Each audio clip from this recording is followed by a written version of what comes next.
there, Canadian Campaholic here with a very quick video on winter maintenance.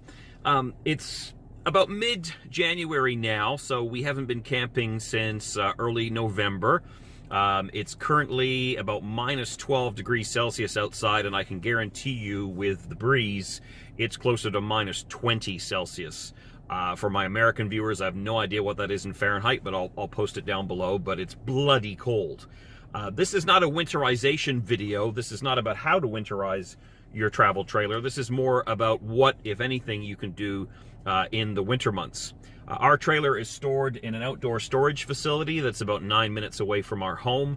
So I probably come out here ideally once a week, but more realistically every 2 to 3 weeks, just to do a quick check on the trailer, make sure that it's safe, nobody's broken into it, there's no major damage, but there isn't really a lot that you can really do with your trailer this time of year.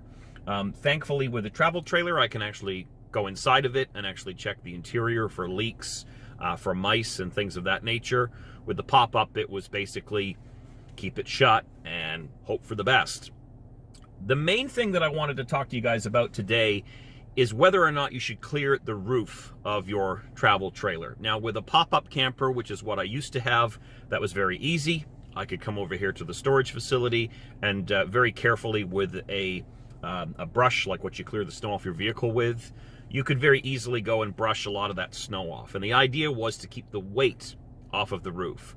In pop-ups and tent trailers, the roof is not that well engineered. Now, in a travel trailer like the one that I'm going to show you in a minute, which is ours, generally speaking, the roofs are built to be a lot stronger. And typically speaking, you don't have to clear the snow off. I was kind of fascinated by this. I watched a number of videos online put out by other RV experts.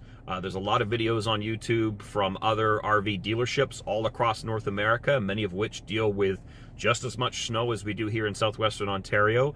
And the surprising point that many of them made was they don't clear the snow off. It's too dangerous, it's too risky, and it would take too much time.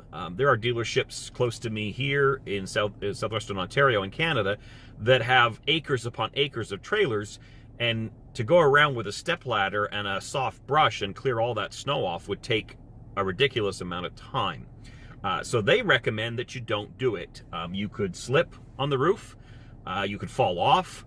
All of the plastic components that are up there, like the vents and roof covers and things like that, are all very brittle. If you accidentally hit one of those or you step on it, you could break it, and then there really isn't anything you can do to fix it until the springtime. Yes, there are some dealerships, smaller dealerships, that go out and do it to be safe, but again, most of the big guys, they don't bother. The roof can take the weight.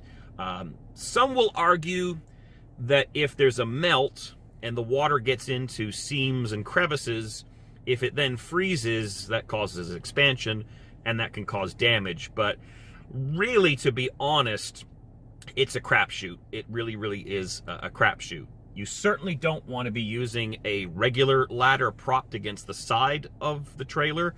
You might be able to get away with that during the spring and summer months if you have some sort of padding.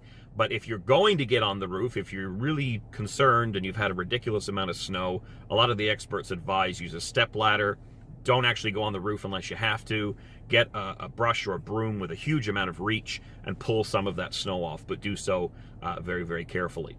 So that was kind of surprising to me. I half expected to have to come over here and get on the roof, but as I look out the window at the trailer that I'll show you in a minute, there isn't really a lot of snowpack on the roof. This is a pretty exposed area. There's a lot of wind here, and so it takes most of it off. But there are a couple other things we're going to check. All right, well, I know it's not good for the environment, and there's anti-idling laws, but I'm going to let my van run for a little while because, my God, it is cold. One of the first things that we did to get this thing ready, we took the propane cylinder off and the battery off. It's in the house on a special charger. I'm trying to think of the name of it. It's like a smart charger, which basically keeps the deep cycle battery charged. You want to keep that in your garage, in your shed, Really shouldn't keep it indoors if you can because of the gases that can come off the battery as it's charging, but it really is a good idea to buy a smart charger. Some people will tell you, oh, you know, just charge the battery up and just leave it, it's fine. But a lot of other RV experts will say that because of the chemistry in the battery and the way it's designed, a intelligent battery charger can maintain it over the winter months. So that takes care of itself over the course of the winter. The other thing I like to inspect when I come over here to the lot are the tires. I bought these covers on eBay. They came from China and they were quite inexpensive. I think they were $20 Canadian for a set of 4. Typically, if you buy the really thick well insulated covers, you're going to look at anywhere from 30 to 40 even and up. I've seen some as far as 60 Canadian. These are okay. They've got like an elasticated top part that goes around the top of the tire, and then there's this long flap that goes down the front. I think the idea is that you're supposed to lift the trailer up and then tuck that under the wheel. I don't really have a jack that will do that. So the first set that I put on, I think the wind got under them and blew off, because just before Christmas we came out here and the covers were actually gone. And I thought, well, maybe somebody stole them. But nobody would be silly enough, I think, to steal them and then put them on their trailer here. That's pretty obvious. So we put the spare set on. We put some twine on it and a block there to hold it in place. But the whole thought process here, guys, is UV. In the winter, when it's really bright and sunny like this, ultraviolet light can very quickly damage the sidewalls of these tires. So the covers are there just to keep them safe. Let's go around the other side of the trailer and we'll make sure the other cover is still on. I didn't have a block for this one. Oh yeah, it's still there.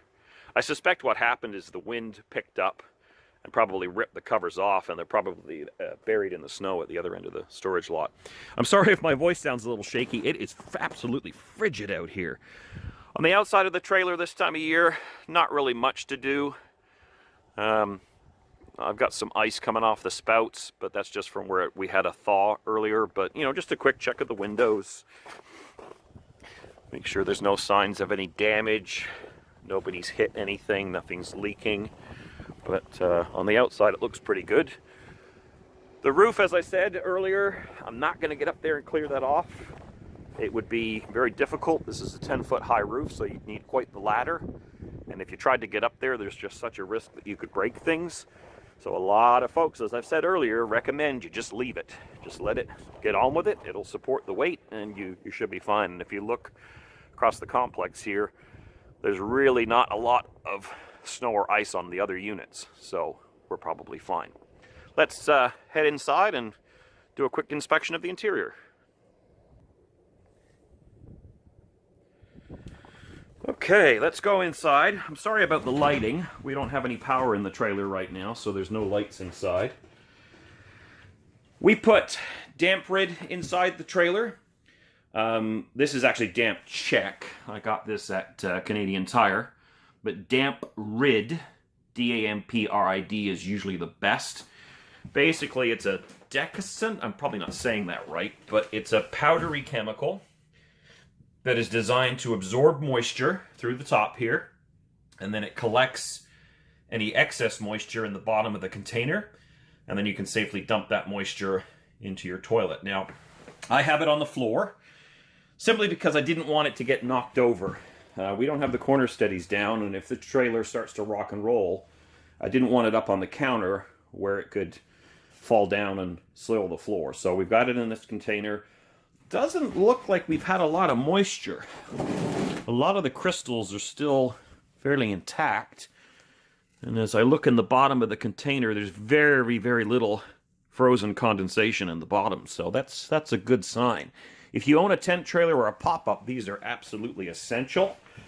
But it's just to keep any excess moisture down in here. You don't want any mold or mildew setting in. Of course, at this time of year where it's absolutely freezing, and again, I'm shivering because it's so flippin' cold. It's not such a big deal, but when you start to get a thaw happening in the spring, or when you first pack things up in the late fall, moisture could be a big issue. So what do I look for when I come in? Obviously, yes, I look at the damp rid, make sure it's good. I look for any other obvious signs of damage. Check the ceiling, make sure everything looks good up there. Quick check of the roof vents. Make sure we don't have any signs of leakage. I would not attempt to open or close this right now because that plastic is super brittle this time of year. Quick check in the bathroom. Everything's, of course, been winterized. There's RV antifreeze and all of the plumbing, so I don't have any concerns about the plumbing. I guess I could look in the toilet to make sure that the antifreeze is not actually frozen. I guess this is a good test. Oh dear. Well, that's rather disappointing, folks. Paid for a fairly expensive antifreeze, and it is frozen. That is not good. Not good at all. That's a big concern for the pipes. I hope they haven't split, so I guess my only choice is to leave that alone. It's supposed to be rated down to -50, and I tell you, it is not -50. We'll have to wait until the spring and inspect all of the plumbing. That is a big, big disappointment. I mean, it is very cold, but that should not have frozen.